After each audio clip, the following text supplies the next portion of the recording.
Hello and welcome to Mr. C's History GCSE revision courses, another one. This time we're focusing in on this man, Stalin. Now there are several GCSEs which he focuses in on. The specific one I want to look at is the one that's entitled Dictatorship and Conflict in the USSR 1924 to 1953. So as ever, please make sure you check which GCSE you're studying in, but this still might be useful for the context or the knowledge. Right, let's get going. The first thing we need to start off with is, of course, the death of Lenin. Now, please watch my other video on the Lenin and the Russian Revolution stuff to get the context. This starts in 1924, Lenin is dead. Now, the problem is Lenin didn't really come up with a successor. He wrote something called a testament, and in this testament he basically said, all of the other people I've got, they're kind of rubbish, really. I think he thought that Trotsky, who we'll talk about later, probably would become leader, but he thought that Trotsky was too arrogant. He put a lot of scorn on Stalin, saying he was rude, abrasive, too powerful, also he'd fallen out with his wife. But there were some other figures who we'll focus on him first, contenders to become the new leader of the Soviet Union. But in reality, there's a sort of 3 or 4 year gap after the death of Lenin where nobody seems to be in charge of the Soviet Union. Right, so let's focus in on, we'll do Stalin and Trotsky in a minute, but let's do Kamenev, Bukharin and Zinoviev, these other figures in this time period who were there. Now, let's look at Kamenev. Kamenev, good things, working class background, pretty powerful in that sort of sense. He'd been in the Bolshevik party a long, long time. He'd been various different administrative things, etc., etc. But the problem is that he didn't really play a major role in the October Revolution. He also was pro-NEP, this idea of more capitalism, so wasn't really seen as a good, proper communist. Now, Bukharin. Bukharin was a little bit more middle class as well. He also was control of Pravda, the political message, the propaganda, and he liked poetry and things like that, which is a lovely thing, of course, but that also was part of his criticism. He was too intellectual, too popular maybe with the young, not seen as the rough, gruff thing that Stalin, as we're going to look at, really was. I don't think Bukharin could control an army, for example, and again, didn't play much of a role in the October Revolution. And the final one, Zinoviev, really was the embodiment of this. He was probably one of the poshest Bolsheviks. He was considered really bad because he stayed in luxury hotels during the Russian Civil War, so not so good there, but quite popular within the party as well. But those are the three minor ones. Let's now focus in on Stalin and Trotsky. Right, so the key real figures here in this leadership battle to replace Lenin are, of course, Trotsky here and Stalin. Let's start on Trotsky. Right, what's his positive stuff? Why does everyone think he was going to be the main guy? Well, Lenin probably thought he was going to be the next leader. Extremely popular in the party.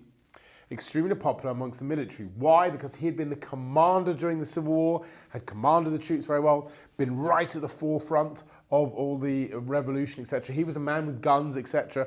But at the same time, he's also got his intellectual abilities.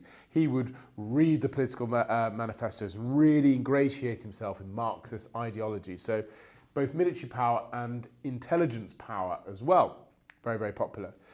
Downsides, though, to Trotsky is he didn't get on very well with Lenin. Indeed, everybody in the party seems to use this word arrogant to describe Trotsky. So he does have his enemies within all that. He also has this view which goes against each other. He wants a worldwide communist revolution. Stalin, as we get into, wanted this idea of socialism within one country to contain communism within Russia. Trotsky's like, nope, the whole world needs to become communism, which is maybe a little bit idealistic. The other weakness of Trotsky is actually specific to the time. 1924 was in the mid-20s. Trotsky's very ill. He keeps getting various fevers and stuff like that, and so he can't quite get there to be really at the forefront, and Stalin's going to use this. Right, Stalin. Well, what's he got that's good for him? He is incredibly working class. He's a humble peasant from Georgia, ethnic minority, brutally poor, definitely compared to Lenin and Trotsky, the middle class kind of bourgeois. Stalin has this working class credentials, which is great for communism, of course, going to push forward. He's also got a real reputation for ruthlessness as well, and that's going to help when he tries to control the army.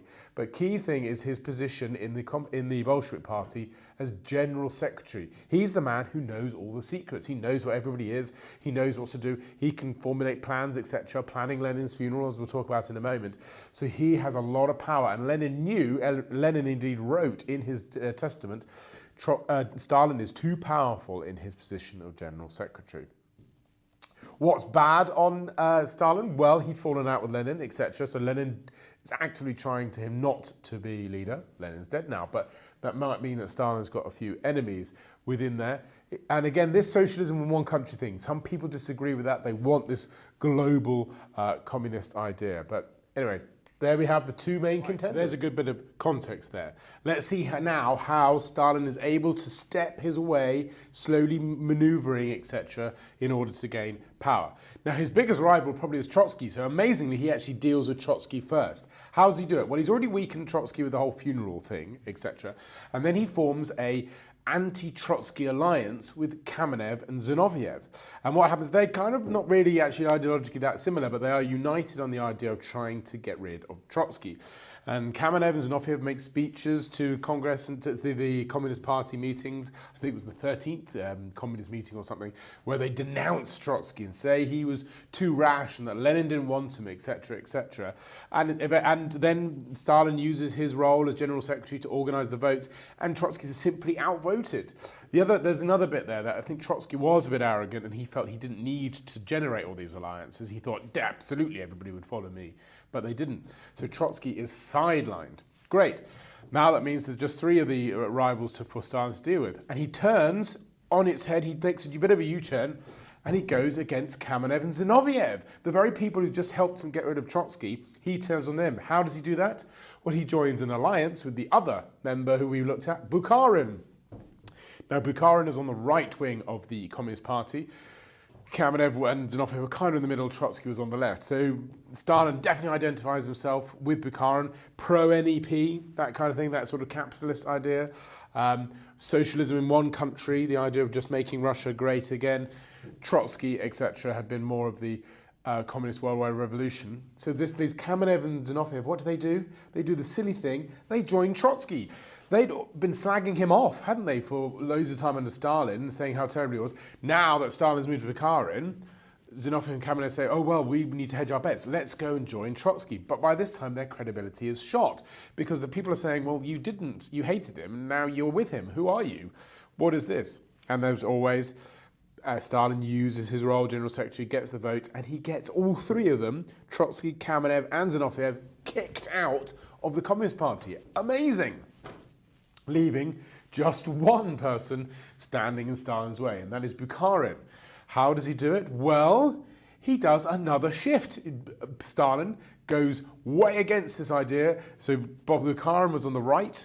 Stalin does a shift to the left, saying, actually, no, we need to get rid of this NEP. We need to mass industrialize. The exact same thing Trotsky's been saying, but now Trotsky's gone. Stalin steals that policy, brings the left towards him, pushes away Bukharin, steals that limelight, and again, gets the votes and coordinates it, and pushes and gets Bukharin voted out. Amazing. So how does Stalin do it? Well, you can sort of summarize this into four key positions. One is definitely the mistakes of the other rivals, the mistakes of Trotsky being so arrogant, Kamenev and Zinoviev dithering, Bukharin, maybe his mistake, he trusted Stalin too much. You can definitely put it on Stalin's political skill, the ability of maneuvering, etc. Crucially, he put Zinoviev and Kamenev at the forefront of the anti-Trotsky alliance, which made them look bad. That's a good thing.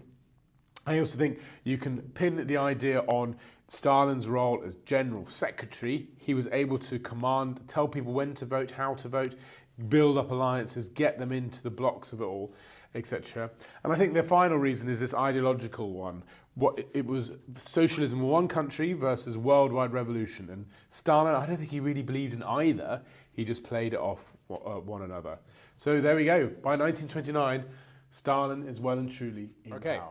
So, with Stalin in control of the Soviet Union, he embarks on a policy of industrialization, the very thing that Trotsky had said needed to happen. Why does he do this and why does he focus on this first? Well, the first reason is the political reasons, which you just said, the idea of distancing himself from Bukharin, etc., etc. Another reason is that the new economic policy of Lenin, by this time, by the late 1920s, had not worked, really. Coal production down, loads of unemployment. Soviet Union was riddled with unemployment at this time, and essentially their economy was not growing at the rate of the rest of Europe, which it liked to compare itself with. Other reason is ideological. It was not Marxist. It was not communist, the NEP. Bourgeois, foreign people coming in to manage various things, middle class forming. This was not communism. And maybe there is an element of Stalin saying, no, we need to push this forward and we need to change that. So there's that definite element. The other one is there was a genuine fear of invasion. And actually, with World War II coming up, with hindsight, maybe there's an element of truth in this. But we just had this Russian Civil War. There had been British troops, there had been French troops within the Soviet Union. Stalin genuinely feared an invasion, so he needed to build up his military-industrial complex, needed to build the tanks, etc., get the country going again. We need to industrialize. Right, what did industrialization look like? Well, there's a few things to cover, and actually the first thing we should really cover is this thing called Gosplan, which was standard, I think, for the State Committee of Planning, or whatever. It was a very small cadre, a very secretive part of the Soviet government, but its idea was to plan the economy, and they did it through plans, 5-year plans. Indeed, we're going to see 3 5-year plans pushing forward, and that's what they did. But the reason why that's significant is this is what we call a command economy. Very communist, very authoritarian, very much in a dictatorship. You command, the central government, led by Stalin, commands the economy to do stuff, to develop, etc., etc. And what form did this industrialization take? Well, these 5-year plans, which went from I think 1928 all the way up to 1941, there were 3 of them in total, were mainly focused on heavy industry, mining, engineering, bridge building, tanks and cars and stuff like that. And things that were overlooked, things like clothing, or maybe the odd intricate sort of food production, things like that. No, things that were perceived as luxuries, no, we're going to focus instead on heavy industries. We'll look in a minute at success and failures. The other thing just to focus on him on the Stakhanovites, and this is Alexei Stakhanov, and this was an interesting part. It was believed there was a propaganda message that he had mined 108 tons of coal in 6 hours. Unbelievable. And the Soviet Union said, right, if you can do this, we'll give you loads of rewards. We'll give you a nicer house. We'll give you better rations. We'll give you pay, or whatever the case. If you can work as hard as Alexei Stakhanov, you will be rewarded. And this meant that people were desperately trying to mine and build as much as they possibly could to get these rewards. The problem is, it was all propaganda and nonsense. He did not do this.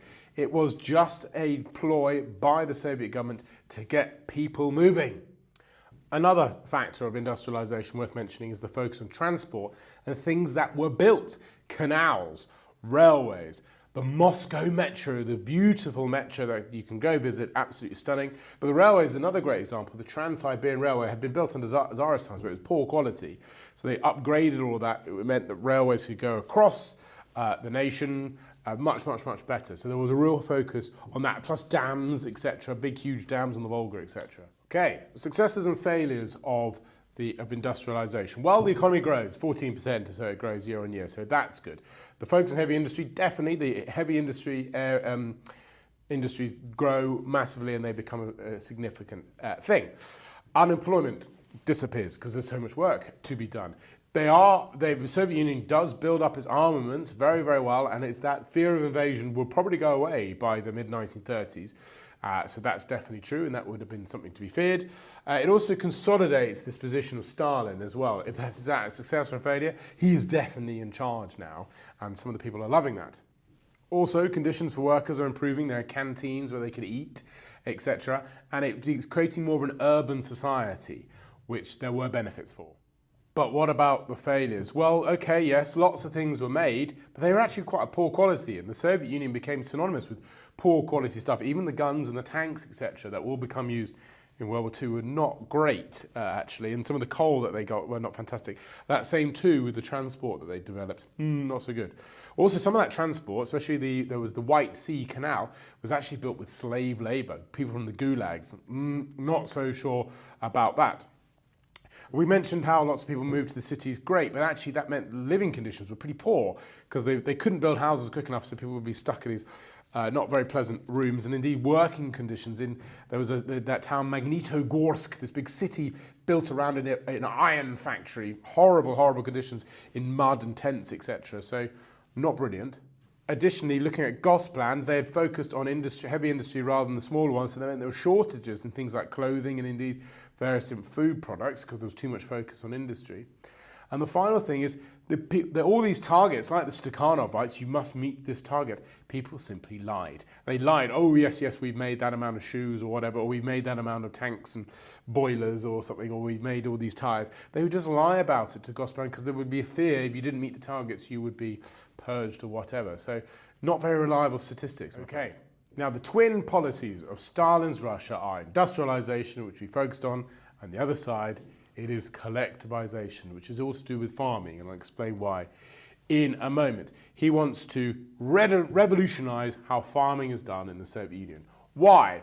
Well, there's three reasons: economic, ideological, and political. The political one is actually all about power. The peasants in the countryside have traditionally been, peasants were often revolting. They revolted against the Tsar, they revolted against Lenin in the Civil War, etc. Stalin feels he needs to crush and control the peasants in order so that they are obedient to him, and he's going to do that through collectivization. Ideological, again, is this link to communism. And the key tenet of communism is all property is theft. Everything should be owned by the government. And one of the things that's come through, will come through with collectivization is that the whole country, the government, the central control will own all the lands, all the farming areas, take it away from these peasants so they are not going to be able to run their own land. It's all run for the country for the good. That is pure communism. And the final economic reasons is, well, actually Russia or the Soviet Union had to import quite a bit of food. Stalin wants to stop that. It's expensive, not very reliable, so they need to get their own food. Plus also, he's built with industrialization this huge projects with canals and factories, etc.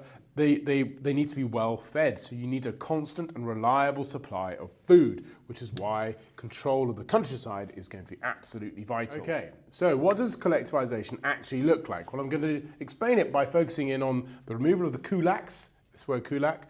We'll look at motor tractor stations, and we'll also look at this idea of kolkhoz. But let's actually focus on the removal of kulaks. And what is kulaks? Kulaks were the richer peasants. Under the NEP, under Lenin, they had some individual farms, and they were actually getting a profit, and they had people working for them. This is so uncommunist, and this will go against the idea of what Stalin wants. So Stalin wants to create collective farms, huge farms where everybody works together and they all produce one crop that's been commanded to them. Remember back to that gospel idea. You must make grain, for example, you must make beetroot or whatever, and all for the common good. None of this making profit stuff, none of this making food that you want to do, you'll do it for the countryside. Now the kulaks, the slightly richer peasants, are not going to like that because they've had a lovely time. So Stalin needs to crush them. Now he orders for many of them to be shot. About 2 million are arrested and sent to the gulags. Purged away, but he needs to get rid of that higher class of peasants because they're the ones who are going to oppose him the most, and he's able to do it. Pushes them through, liquidates the kulaks, or dekulakization, as it's sometimes called. And I mentioned those collective farms. Those collective farms were known as kolkhoz, and that would have about 50 to 100 families on it. And they were told what to grow. They would any money that came from it was shared out in that lovely communist way. Crucially, once you were in a kolkhoz, you couldn't leave to go to the city. It was almost like you were imprisoned in there, making sure you're always working, keeping that peasant class suppressed, I remember. And the motor tractor stations there was about one per every 40 collective farms, so few and far between, where they could go and hire equipment. Again, this idea of owning your own tractor, your own machinery, absolutely no, not communist at all. You would go to motor tractor stations and they were run by the Communist Party. It's just total control of the countryside, total control of the food supply. It will get Stalin in power more. Okay, now let's focus on the success and failures of the collectivization. Now, I think it's fair to say there were probably more failures, but we'll just talk about a few successes. And I mean, are these really successes? I mean, the cities of the Soviet Union, St. Petersburg, as it was known at the time, Leningrad, as it's changed its name, Moscow, etc., they would have had lots of food, and that would have been fine. And the workers building those factories and building that stuff, they would have been well fed. Also, the Soviet Union now had enough grain and food to export and then make money. They were selling grain even to the USA, etc., and stuff like that, and to Europe. They will make money from it, the money they can use for to buy more things, heavy machinery, better weapons, etc. So there's a success, I suppose. The other thing is it means that the Bolsheviks and the Communist Party now have control of the countryside, something Lenin never did. Maybe arguably the Tsar didn't have much of it. Okay, that's a success. And this further entrenches Stalin's power. A success for him. But I think failures, I mean, just look at some of the statistics. 2 million of those kulaks gone to Siberia. And actually, many of those kulaks were also the experts. So there was a real lack of expertise in the countryside. And many of the, and obviously in the NEP, there had been foreign experts in the countryside. They've gone. So again, it was, the stuff that was grown was not very good. They found it hard to make. And indeed, grain harvest actually goes down, unbelievably, despite lots of it going to the city and abroad. Not so good. Livestock goes down. That's not so good. In practice, pretty bad.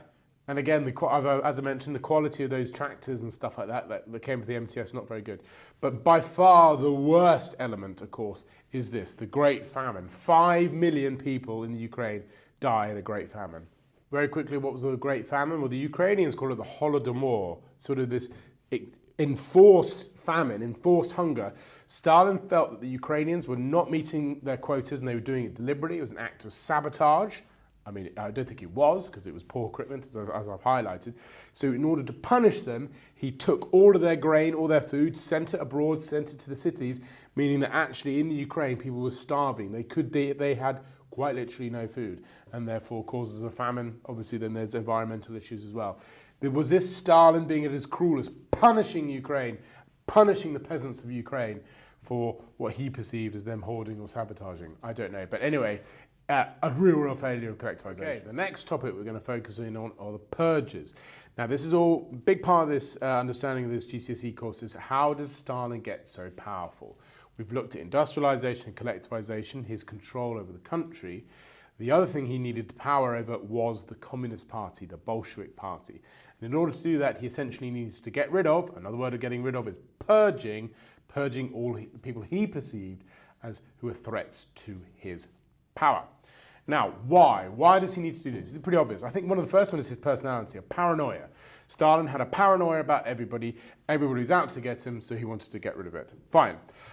Some people might also say, well, Lenin kind of started the terror with creating the Cheka, etc. So it was just Stalin carrying on that Lenin legacy.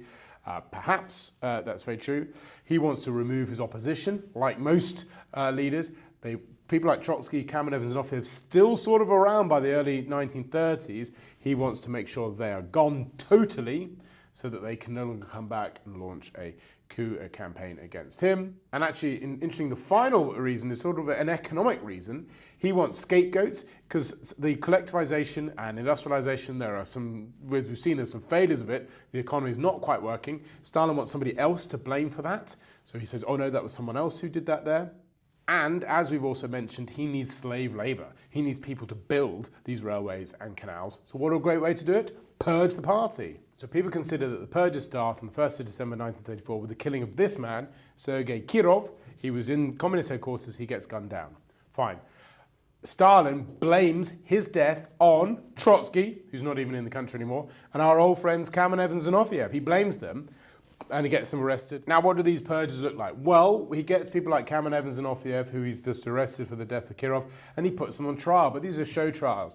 There's no way they're ever going to be defending themselves, and they're forced into these confessions. They're forced to recant, and they say, yes, I'm so sorry. And then Stalin still executes them anyway. A brutal, brutal repression. So the show trials are a major key feature of the purges. Other things are erasing people out of history, for example, editing photographs. So if they had been close to Lenin or Stalin before, get pushed away from that, of course. He uses his secret police, the NKVD, which we'll talk about a bit more, and of course gulags. But it's not just all the people at the top, or some of these people called old Bolsheviks, the ones who were associated, of course, with the revolution, like Kamenev and Trotsky. He also purges the wider Communist Party, something like 70% or something of those who live in the villages, etc., get pushed to gulags eventually. I mean, they said something wrong or something at some point. And he also, crucially, Stalin, he purges the armed forces. Very important. Lessons from the Tsar, lessons from Kerensky. The people with guns, you've got to tightly control them. And some of the key military figures, out. Okay, I mentioned there the NKVD, which was the secret police, and it was run by a man called Yezhov, who was a really brutal, horrible person. And again, there have been lots of secret police in Russia's time. We've had the Cheka, the OGPU, even the Tsar had the Okhrana. So the idea of a secret police is not very new, but Stalin very much used these effectively, and he purged everyone out and pushed them all through there. Now, the NKVD ran the gulags. What were the gulags? Well, they were brutal, horrible camps, way out in Siberia often. And there was an area called the Kolyma region, which is almost near Alaska. where there were uranium mines and things like that. Well, and I talked about these gulags being used for hard labor to building Russia, building the railways, etc., with brutal, brutal oppression. But political prisoners were sent there, common people, criminals as well, ethnic minorities that Stalin was also purging, which we'll talk about later. So really unpleasant place, freezing cold, conditions terrible, terrible.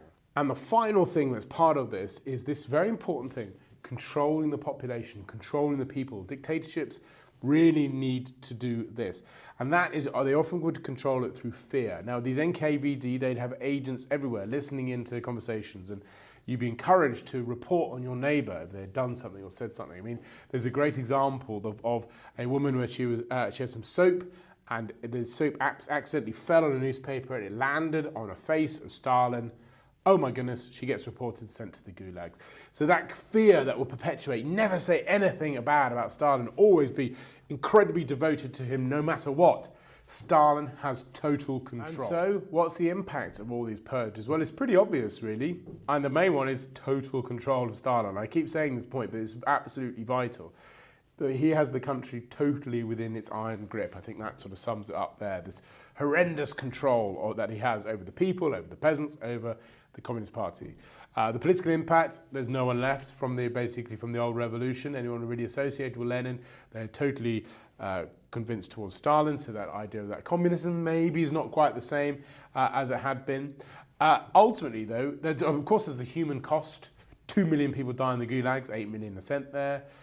There's another million or so public executions all the way, lots of people in prison, not so good. It weakens the Soviet Union. It weakens the Soviet Union in several ways. The main group of people who were sent to the gulags or were purged were men between the age of 30 and 45, key working age. So that meant those who's going to work in the factories, who's going to work in the farms, who's going to be the soldiers in the army. A lot of them have been purged. And then linking back to the army one, as I said, many of the military, top brass in the military have gone. This is just as Adolf Hitler is marauding through Europe. They're about to invade the Soviet Union. The Soviet Union has a weak army because there's no leadership. They've all gone, or they're all yes men to Stalin. What a terrible time for Stalin to do this. So when it comes to Stalin's control of Russia, we can look at the carrot and the stick analogy. The stick has been a violent approach, purges, collectivization, forcing people to do things. The carrot side of it might be to convince people to come along to him in a nice way. And with that, we had propaganda. And with propaganda in the Soviet Union under Stalin, there was a big element called the cult of personality. This huge focus on Stalin, this individual at the top, painted in various different ways. Now, he portrayed in lots of different ways. One was as a generalissimo, that wonderful fascist word from Mussolini, but we can definitely apply it to Stalin as well. There in proud military uniform, all in white often, on top of a tank, commanding his troops. Wonderful. This is a good one, a portrayal of him being sort of the father of the nation, looking after the Soviet Union while making it great. There's also ones of him as a great economic planner, or this one, there might be propaganda with him standing next to Lenin, this is often all drawn, and in this it didn't really ultimately happen, next to Lenin and this hero of the revolution, etc. So a cult of personality around Stalin. Not only was there a cult of personality propaganda, but there was also other ways, often called socialist realism. But maybe let's start on censorship as well. Obviously no Western films really were allowed, or they would be heavily censored if anything came through. Music, dance, literature, there was the early onset of film, etc. Heavily regulated, could not say anything subversive, anything satirical, anything that would be deemed to be pro-West or anti-Soviet. None of the case might be. Art form took a lovely form like this, but again, look at this piece of art that we got here. It portrays industry, workers, etc. Wonderful, we must push forward for the Soviet success, that kind of element within the music and the art, etc. Now, and that's what socialist realism is. The art is there to help the state. The other one is control of education and the interpretation of history. Obviously, all dictatorships control the education, and vitally, if you want to control the present, you control the past. Many dictators have learned that. And so Stalin would promote the tales of Ivan the Terrible and Peter the Great, this idea of a central, significant Russian leader, one person at the top, invariably male, controlling it and always supporting Russia and making sure that Russia is the most powerful nation on earth. Stalin is going to harness this and make sure that that is the message being told. Who does that sound like nowadays? Okay, now let's look at living and working conditions in the countryside and city. Well, I mean, we can summarize this, not great. What are some of the good things? More leisure activities, apparently, nice stadiums and parks, etc. These cities do grow as well. Moscow and Leningrad do grow, and they become major cities with transport links and jobs and stuff like that. So I suppose there's some good things in there. But on the whole, not great. I've already mentioned how in the cities they couldn't build houses big enough, so you were just cramped into various different things. I think the countryside, it was even worse, the state of the buildings and the state of the drainage and things like that, just basic amenities and public facilities, not very good. Food was a real issue, and the Soviet Union becomes synonymous with queuing for bread. There would have been rations and things like that, and just the ability to have food, certainly in the countryside, there would have been starving people. We've already looked at the famine, so that's not brilliant. Working conditions as well, not great. Stalin increased the working day from 7 to 8 hours. You had these things called internal passports, which meant that if you were always were a coal miner, you find it very hard to change jobs and certain things like that, or if you lived in a certain city, quite restricted in your ability to move, which is not so fantastic. Lots of punishment in work, because their idea, there's always someone else coming along who could do your job, so you can't be late, can't be ill, no maternity leave or anything really like that. We'll talk about women in a minute. So not great, and actually wages decrease in our time frame that we're looking at, so not brilliant. Okay, now women is a very interesting topic actually in the Soviet Union, because the origins of the Soviet Union, 1917, and Lenin, the beginning, it was an unbelievably progressive system. It was the first country in the world to legalize abortion. There were more women's rights in work. It was easier to get a divorce if you're a woman. I mean, very, very progressive stuff. Stalin, of course, changes this. 1936, he launches what is known as the Family Code. He makes abortion illegal again. It makes it more expensive for the women to get divorced. He puts the idea of family, and very, very important, encourages women to have children, etc. Much, much more traditional way. So that early start of the communist promise for women definitely dwindles under Stalin. But maybe one area where Stalin was progressive is women in employment. And by 1940, 14 million women were working in the Soviet Union, much higher probably than many other bits of Europe. So that's brilliant. But if you actually look into that, it's also not great, because they had what was known as the double burden. They were expected to work for the country to move on communism, but they were also expected still to do all the family life, all the cooking, cleaning, etc., etc. So pretty horrendous conditions still for women. Politically as well, again, it started off well. There was this organisation called the Zhenotdel, which was the women's commissars within the Communist Party. And indeed, there were women in the 1920s and start of the 1930s that did play a political role. But again, during the Purges and the Family Code, this was pushed out, and the Zhenotdel was closed down by Stalin. So actually, women lost their influence politically as well. Of course, women couldn't vote, but then nobody could vote. There was no election, so that's by the by, really. Now, education. How had Stalin changed education? Well, let's first of all talk about the problems that were in education. And actually, these have come from the Tsarist times.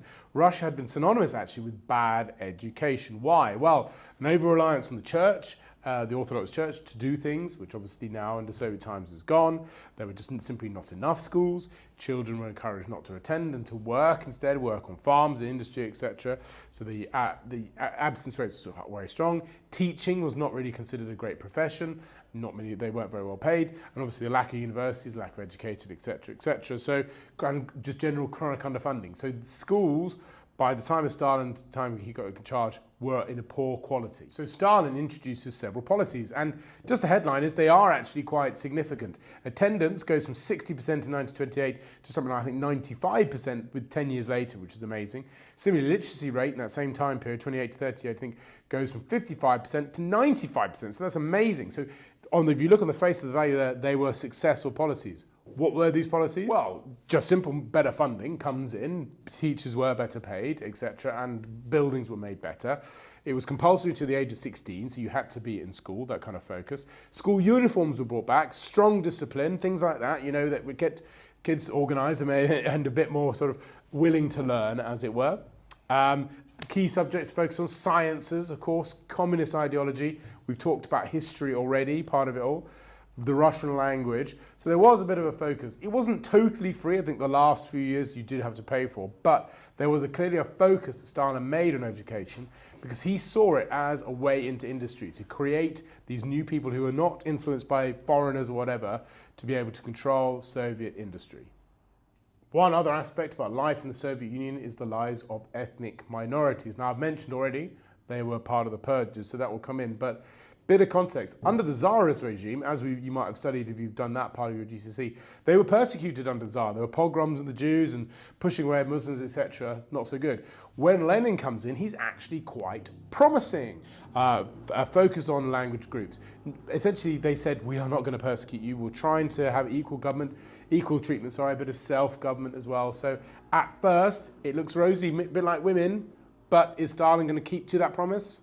Well, the answer, as you expect, is no. He pursues a similar policy to the Tsar, Russification, the enforcement of the Russian language on all minorities. You had to speak Russian, pushing out all the other languages that came out. This is surprising because Stalin himself was of an ethnic minority. He was Georgian, way down here in the south, here in Georgia. So interesting, everybody thought, is he going to be nice to the minorities? No. One central approach, force Russian in schools, etc. And we've already mentioned about in the purges, many of the ethnic minority leaders were pushed through. Some examples, there were ethnic Koreans sort of in this Kazakh area, about 170,000. They get purged or pushed back elsewhere. And indeed, there were also the Volga Germans in this sort of area. During World War II, when the Nazis invade, they get pushed away. So no, Stalin does not pursue a progressive policy towards ethnic minorities. Right, the final topic, the Soviet Union during World War II. And this is actually a fascinating topic. Now let's kind of start in 1941. And remember, the Soviet Union, the Russians do not call it World War II. They call it the Great Patriotic War. And we'll see why. But at first, certainly up to 1941, it was a bit of a disaster. Because why? Well, we'll look at various different reasons. But the first thing is that Stalin and Hitler actually had made a pact, the Nazi-Soviet pact. They'd agreed to divide up Poland. They were going to invade each other, fine. And Hitler at first goes off and Battle of Britain, and things like that. Doesn't work. So Hitler decides to break that pact, and he turns his attention towards Russia. Why does Hitler do that? Well, he hates communism, Hitler. He also knew that the Soviet Union was a major threat. He wanted to control the Soviets' resources, etc. And Nazi Germany needed oil. The Soviet Union has oil down in the Volga region, so he wanted to get that. There's obviously ethnic Germans there as well. He sees them as being weak as well. He's going to go for it. There's also his racial idea. He described the Russians as Untermensch, not as superior as the Aryan race. We don't need to go over the reasons why Hitler invaded the Soviet Union. But the first thing we mainly see, he gets so far by 1941, he gets within 100 miles or so of Moscow. How is this possible? Well, we've already talked about the purging of the military of the Russian and the Soviet army. Their best top brass has gone. Oh dear, Stalin shouldn't have done that.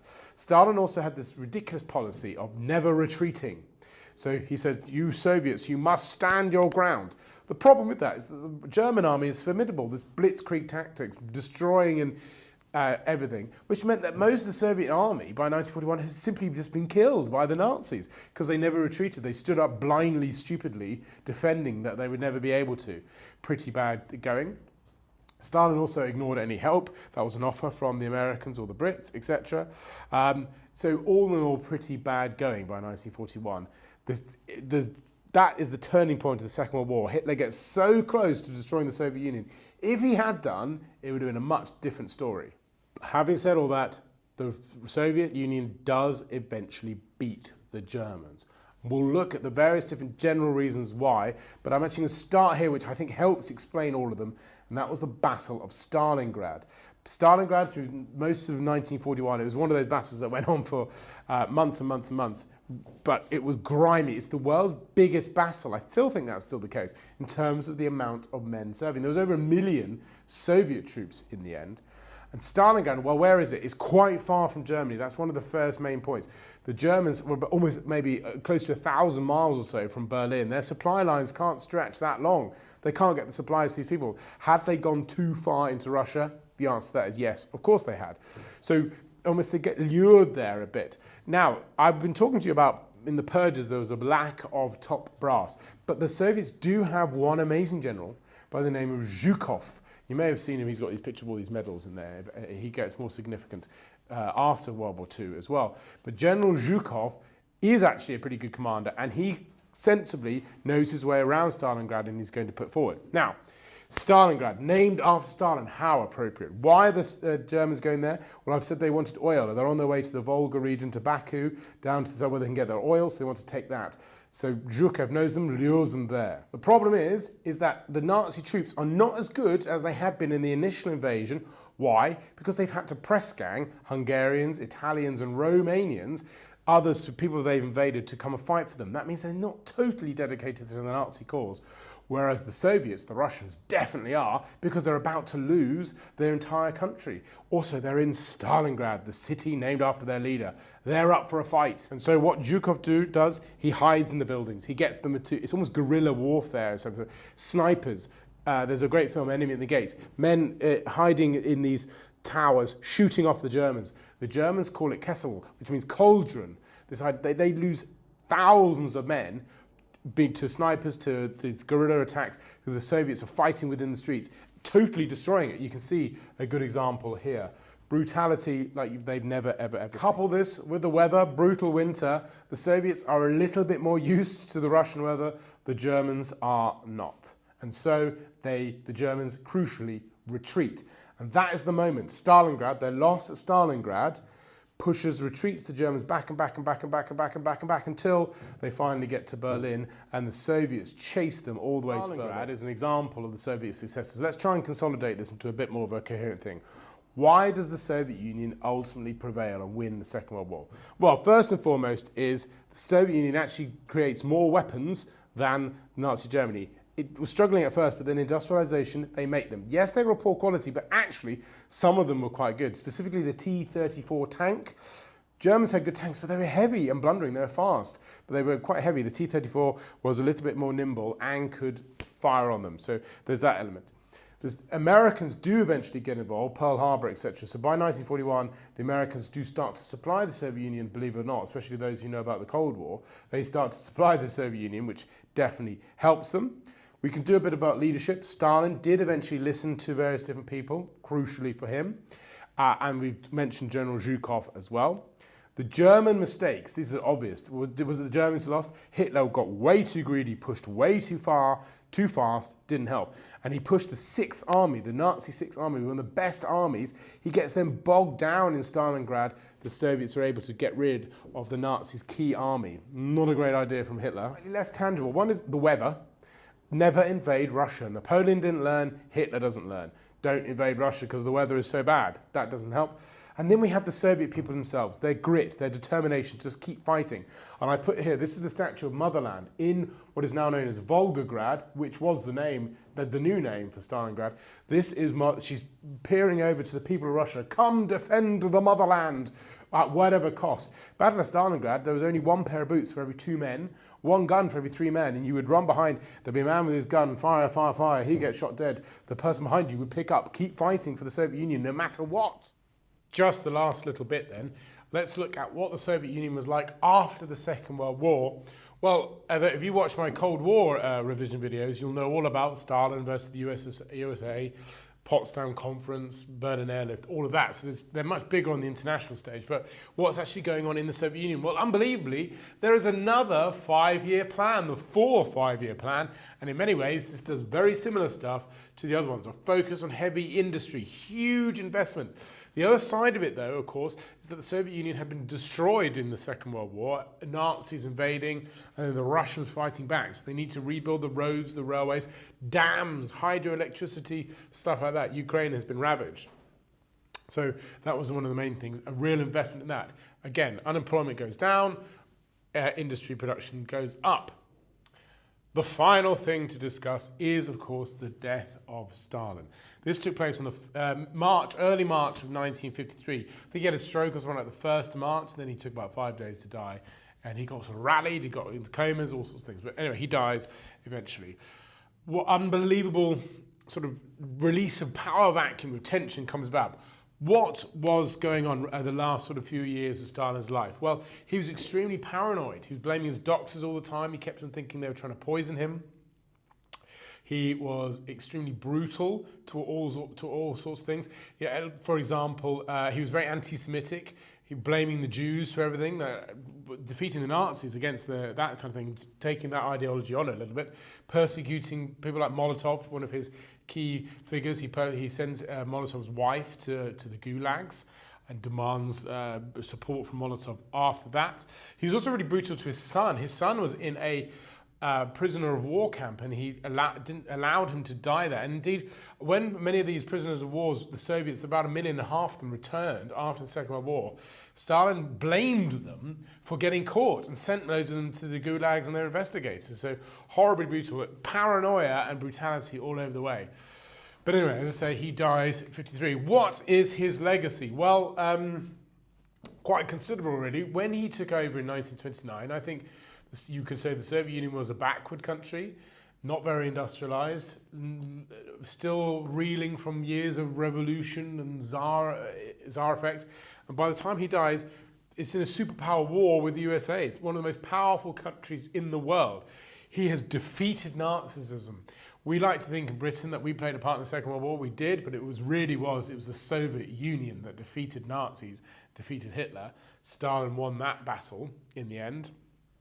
And he dies, and he's got a big mausoleum. He dies in relative peace. He's not toppled like many dictators are, or dies in a bunker like Hitler.